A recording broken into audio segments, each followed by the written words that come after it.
Hey everyone, welcome back to my channel. Myself Choitali Shatra, currently working as a nursing officer at AIMS. Welcome back with another video that is my personal life journey, my real life story, and from average student to be a nursing officer at AIMS. And video is not at all an information types video. So if you are a topper, then I think you can't relate. But if you are an average student, then I think you definitely can relate. So let's start the video. So let me tell you how it all started. So when I heard about NORCET and other central government examination, I was maybe in my second year. And उस time lockdown चल रहा था, everything was in online and honestly speaking I am not serious in that time. उस time क्या है, lockdown is so confusing for everyone that मैंने भी random बहुत कुछ ट्राई कर लिया. कभी क्राफ्ट्स ट्राई कर लिया, कभी पेंटिंग एंड कभी बहुत कुछ रेसिपीज. एंड उसके बाद ये सारे कुछ ट्राई करने के बाद भी फ्रेंड्स लोगों के साथ रैंडम बातें किया without any proper topics and all. And life was so chill but completely directionless time पे. सो ये सारे कुछ ट्राई करने के बाद ही मैं जब बोर हो गई कि तब मैंने सोचा कि चलो फ्यूचर के बारे में अपने ज़िंदगी के बारे में कुछ ओवर थिंकिंग कर लेती हूँ. सो उस टाइम मैंने रैंडम यूट्यूब में एंड गूगल में बहुत कुछ वीडियो सर्च किए. एंड वो सर्च करने के बाद मुझे पता चला कि नॉर्सेट नाम की कुछ एग्ज़ाम होता है एंड बहुत सारा एग्ज़ाम होता है, जैसे कि ESIC, RRB, jeep mart, RML, KGMU Lucknow. ये सारे बहुत कुछ इन्फॉर्मेशन मुझे उस टाइम मिला था. सो उस टाइम से ही मैंने थोड़ा थोड़ा करके प्रिपरेशन स्टार्ट करने का कोशिश किया. लेकिन फ्रैंकली स्पीकिंग उस टाइम मैंने बिल्कुल भी सही तरीके से प्रिपरेशन नहीं किया, क्योंकि मुझे लगा बहुत टाइम में कर लूँगी. So at the beginning of my preparation, I started from zero, and at that time I have no coaching, no special help. बस मेरे पास था मेरा अपना ही बनाया हुआ कुछ नोट्स, कुछ रैंडम यूट्यूब वीडियोस एंड मन में एक स्ट्रॉन्ग डिटर्मिनेशन था कि I have to be a nursing officer. And उस time I was totally confuse कि from where to start NORCET preparation, how to start NORCET preparation, what are the right study materials. I was literally so confused. मैंने बहुत सारा videos देखा उस time and उसके बाद मैंने एक खुद का अपना बनाया हुआ एक टाइम टेबल बनाया एंड एक सिंपल स्टडी प्लान बनाया. उसके बेसिस में मैंने daily theory, MCQ and revision practice किया. तो उस टाइम मेरे पास जो बुक था, इनिशियली मेरे पास था target high and after that I have PR Yadav theory and MCQ part.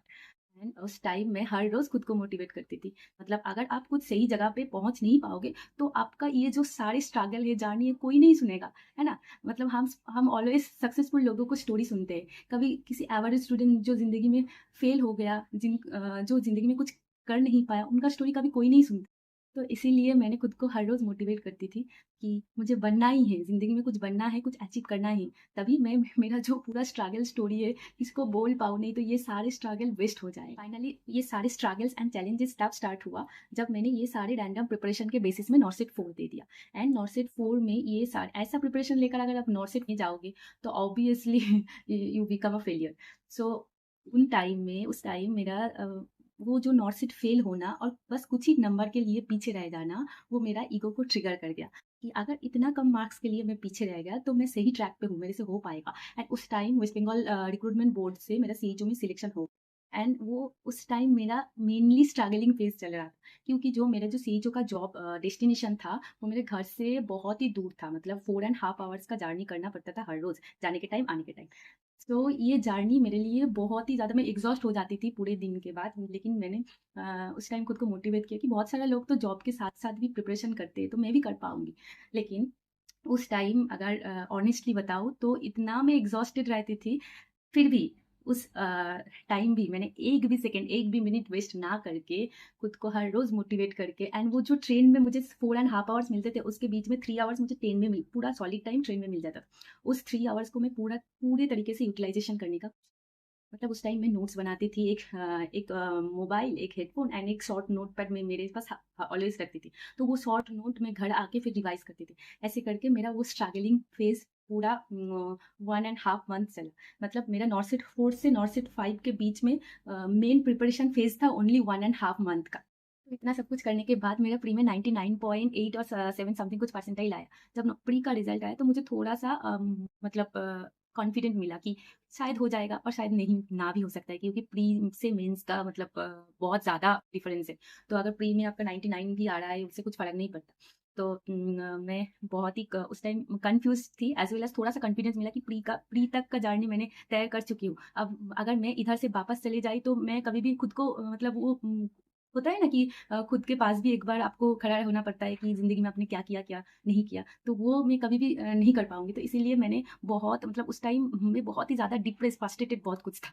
तो वो होने के बाद मुझे अभी भी याद है जब रिज़ल्ट डे आया and when I saw my roll number in that list, I literally cried. मतलब I check the result around 10 to 12 times by 10 to 12 different people. मैंने बहुत सारे लोगों को वो लिस्ट भेज के मेरा रोल नंबर और एडमिट और मतलब मेरे जो friends and relatives and mummy papa सब कि एक बार चेक करो ये सही है ना, ये रोल नंबर इसके साथ मैच कर रहा है ना।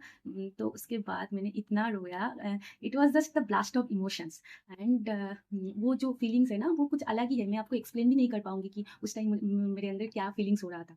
And finally the joining date, वो जॉइनिंग डेट का इमोशन क्या था, जॉइनिंग डेट का जर्नी क्या था, मैं आपको नेक्स्ट कोई एक वीडियो में बताऊंगी। वो तो एक अलग ही इमोशन था, शायद मैं एक ही वीडियो में इतना सारा इमोशन एक साथ एक्सप्लेन भी नहीं कर पाऊंगी। सो आज का वीडियो इतना तक ही है।